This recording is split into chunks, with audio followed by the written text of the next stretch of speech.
So many of our fishing beaches have been devastated, but our fishers want to get back out there.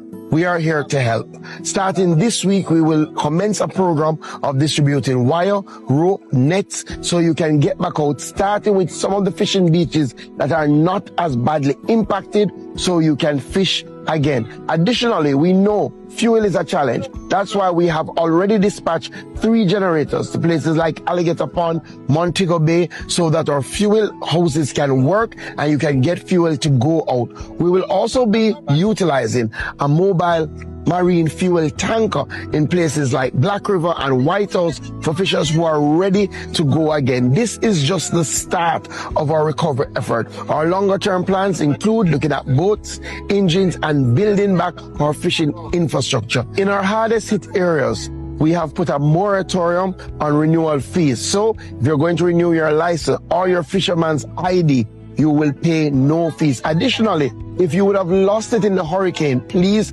file that report so that we can help you again free of cost. We will recover stronger together.